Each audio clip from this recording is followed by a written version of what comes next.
क्या आपको इस फोटो को देखकर लग रहा है कि मुझे जिम जाते हुए 1 से 2 साल के आसपास हो चुका था रेगुलर? नहीं, मैं नहीं मानता। मैं झूठ नहीं बोल रहा हूं, मैं सच बोल रहा हूं। मुझे जिम जाते हुए 1 से 2 साल हो चुका है इस फोटो के अंदर, और वो भी रेगुलर। उसके बाद भी मेरी बॉडी प्रॉपर तरीके से वो शेप अचीव नहीं कर पाई, वो हाइपरट्रोफी अचीव नहीं कर पाई जो उसको अचीव करना चाहिए। बट आजकल की कहानी आप लोगों के सामने है, अगर आप लोग रेगुलर व्लॉग्स देख रहे होंगे।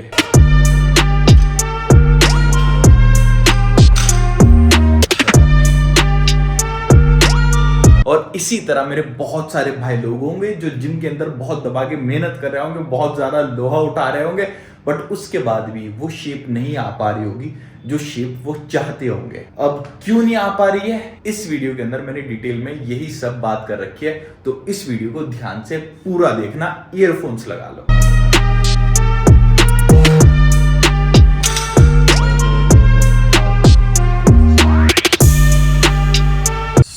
आज मैं अपनी लैपटॉप के अंदर घुसा हुआ था, कुछ फोटोज देख रहा था अपने पुराने। दूसरे चैनल के लिए मैं वीडियो एडिट कर रहा था, तो उसमें कुछ पुराने फोटोज की जरूरत पड़ रही थी। तो उसके अंदर ना मेरे जिम से रिलेटेड भी फोटोज मेरे सामने आ गए। तो मैंने सबके सब फोटोज चेक किए, मतलब चेक किए क्या, चेक करने लग जाते हैं जब भी हम पुरानी यादों में घुसते हैं। तो मैंने एक चीज नोटिस की अपने पुराने फोटोज में और आजकल के फोटोज में देखकर कि यार मेरी जिम की प्रोग्रेस जिम की प्रोग्रेस से मतलब मसल हाइपरट्रोफी, इतनी एक्यूरेट डाइट लेने के बाद, इतना हेवी वर्कआउट करने के बाद स्लो रही थी। लास्ट ईयर की बात कर रहा हूं मैं। अब मैंने कहा यार मेरी इतना सब कुछ करने के बाद इतनी स्लो क्यों रही थी। उसके मैंने फिर फाइंड आउट किए 2 रीजन है। पहला रीजन था मेरा मेंटल हेल्थ से रिलेटेड रीजन, जिसकी वजह से क्या हो रहा था, थोड़ा सा मेंटल हेल्थ गड़बड़ चल रही थी, जिसकी वजह से मेरी बॉडी खाने को अच्छी तरीके से रिस्पॉन्ड नहीं कर रही थी। इसको IBS भी बोलते हैं, इरिटेबल बॉल सिंड्रोम। जो भी मैं कुछ खा रहा था वो मेरे खाया पिया नहीं लग रहा था और मेरी बॉडी से प्रॉपर डाइजेस्ट हुए बिना ही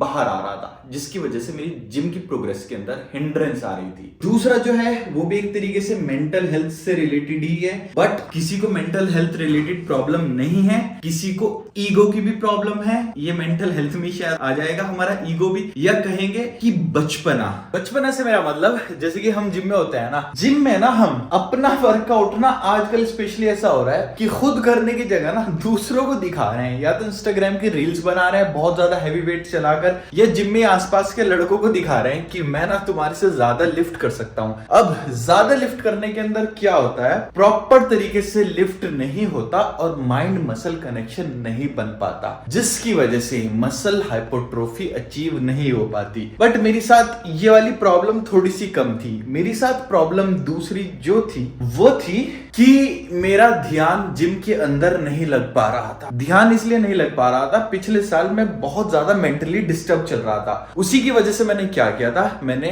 पर्सनल ट्रेनर सलमान भाई को हायर किया था। मैंने कहा भाई ये मेरा दिमाग ना एक्सरसाइज के अंदर लगा देंगे, वरना जब भी मैं जिम के अंदर जाता था ना, मेरे दिमाग के अंदर इतनी नेगेटिविटी, इतनी नेगेटिव थॉट्स चलने लग जाती थी, मतलब कि बहुत ही ज्यादा डिस्ट्रक्टिव थॉट्स आने लग जाती थी, जिसको मैं कंट्रोल नहीं कर पा रहा था। अब उसमें क्या हो रहा था, जब मैं सलमान भाई के साथ ट्रेनिंग करता था, जैसे कि मैं एक्सरसाइज कर रहा हूं, एक्सरसाइज करते करते सलमान भाई पुश करते थे, 1 और 2 और 5 और 10 और इसी तरह पुश करते रहते थे। और जब मैं रेस्ट कर रहा हूँ, रेस्ट थोड़ा कम करवाते थे। वो कम क्या करवाते थे, जैसे मैंने सेट कर लिया, उसके बाद मैंने पानी पी लिया, उसके 5-10 सेकंड बाद चलो दूसरा सेट लेते हैं। तो उसमें क्या हो रहा था, मुझे नेगेटिविटी सोचने का टाइम नहीं मिल रहा था। बीच में जो भी थोड़ा बहुत टाइम मिलता भी था, मैं वो सलमान भाई से बात कर लेता था। बट उसके बाद भी जो मैं प्रोग्रेस चाह रहा था ना, मेरी प्रोग्रेस ना उस लेवल की नहीं आई थी। बोले तो मेरी मसल हाइपरट्रोफी नहीं अचीव हो पा रही थी, इतनी हाई क्वालिटी की डाइट लेने के बाद भी और इतनी खतरनाक तरीके से ट्रेनिंग करने के बाद भी। अब क्यों नहीं हो पाई थी, अभी नीचे चलते हैं, मील लेते हैं, मील लेते लेते बता दूंगा आपको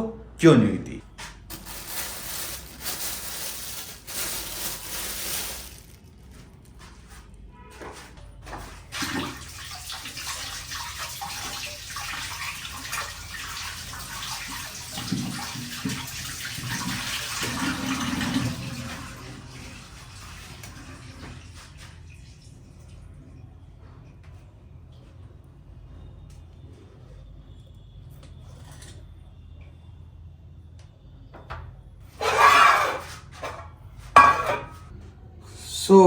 मैं ये कह रहा था कि अगर हमारा जब भी हम कोई भी एक्सरसाइज करते हैं या जिम में कितनी भी ट्रेनिंग करते हैं, हमें लगता है हार्ड ट्रेनिंग करने के बाद हम थक गए, हमारी मसल अकड़ रही है, हमारी मसल दुख रही है। वो होता है, मसल दुखती भी है, अकड़ती भी है। जब हम वेट चलाएंगे तो ऐसे होगा। बट अगर हमारा जिस मसल को हम टारगेट कर रहे हैं उसके साथ माइंड मसल कनेक्शन नहीं है ना, तो भाई वो मसल ना सिर्फ दुखेगी या ज्यादा से ज्यादा पंप हो जाएगी, लेकिन जिस तरह हम उसको शेप देना चाह रहे हैं ना, उस तरीके से उस मसल को शेप नहीं आएगा। अब मसल को शेप क्यों नहीं आएगा? देखो रियलिटी में बताओ ना, जब भी हम कोई भी एक्सरसाइज करते हैं ना, आपने भी नोटिस किया होगा, एक्सरसाइज करते टाइम ना, जब हमें पता होता है कि हमारा हार्ड सेट है, इसको करने में फटेगी, वेट बहुत ज्यादा लगा रखा है हमने और दुखेगा, तो पता नहीं हमें क्या हो जाता है, हमारा माइंड किस तरह रिएक्ट करता है। हमारा माइंड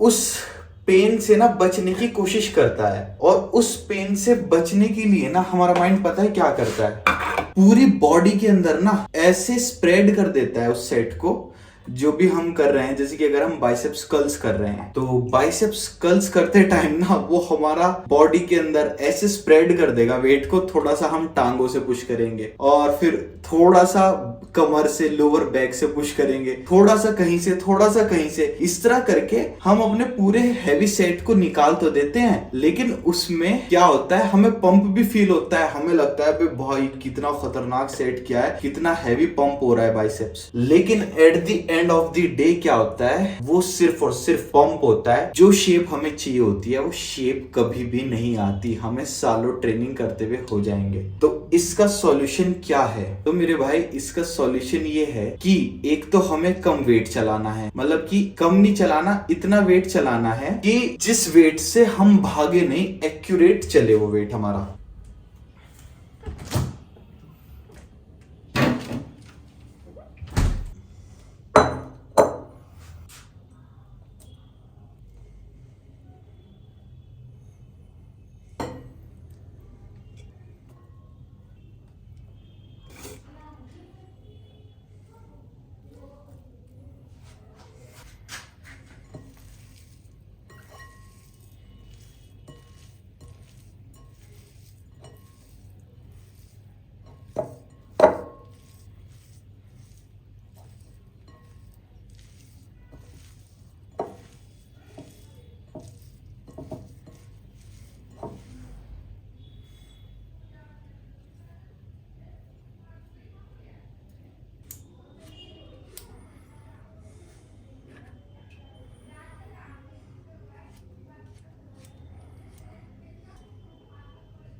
तो अगर हमें अपनी मसल हाइपरट्रोफी अचीव करनी है, वो भी कम टाइम के अंदर, तो इसका सिर्फ और सिर्फ एक ही सॉल्यूशन है, माइंड मसल कनेक्शन। जो भी हम वेट चला रहे हैं ना, उसको ना पूरी बॉडी पर फील करने की जगह या उसको पूरी बॉडी पे स्प्रेड होने देने की जगह सिर्फ और सिर्फ एक पॉइंट पर, एक मसल पर जिस जगह पे है, जैसे कि हम बाइसेप्स कर्ल्स कर रहे हैं, तो सिर्फ और सिर्फ पीक्स पर उसको फील करें, ना कि उसको पूरी बॉडी के ऊपर स्प्रेड होने दें। इससे क्या होगा, आपकी मसल बहुत खतरनाक तरीके से फाइबर उसके ब्रेक होंगे। उसके बाद आपकी मसल में जो डेफिनेशन, जो हाइपरट्रोफी आप अचीव करना चाह रहे हैं, जो शेप अचीव करना चाह रहे हैं, वो जल्दी से अचीव कर पाएंगे। बट अगर आप इस चीज को ठीक से नहीं करते, माइंड मसल कनेक्शन ठीक से नहीं बनाते, आप क्या नहीं बनाते, हमारा ब्रेन ऐसे रिएक्ट करता है, उसको इतना पेन होता है, पूरी की पूरी सारा का सारा फोकस पूरी एक्सरसाइज का एक पॉइंट पे डालते ही उसको इतना पेन होता है, वो इस चीज से बचना चाहता है। और इस बचने के चक्कर में हम सालों सालों जिम करते रहते हैं और हमें अच्छी शेप नहीं मिलती।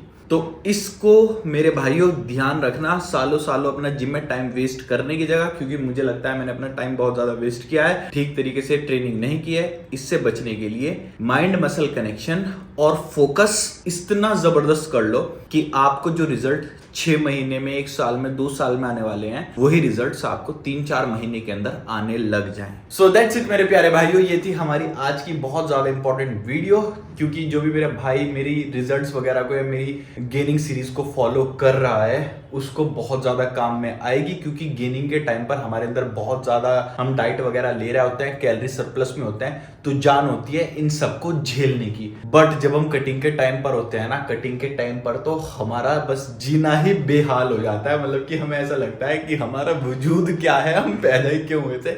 हमारी बॉडी ना, हमारा माइंड ऐसा बना हुआ है कि वो कुछ चीज खोना नहीं चाहता। अगर अकाउंट में पैसे पड़े हुए हैं ना, जैसे ही कम होते हैं, ब्रेन को सिग्नल जाता है, यार ये क्या हो रहा है। इसी तरह हमारी बॉडी के ऊपर फैट का है, जैसे हमारी बॉडी के ऊपर से फैट जाता है, हमारे ब्रेन को सिग्नल जाता है, अरे क्या हो रहा है, नुकसान हो रहा है, तो बहुत पेन होता है। तो इस चीज को ध्यान रखना और मुझे दुआ में याद रखना। सो हम मिलते हैं नेक्स्ट वीडियो में। टिल देन अपना ख्याल रखना, चैनल को सब्सक्राइब, वीडियो को लाइक और कमेंट और शेयर करना मत भूलना। Till then piece.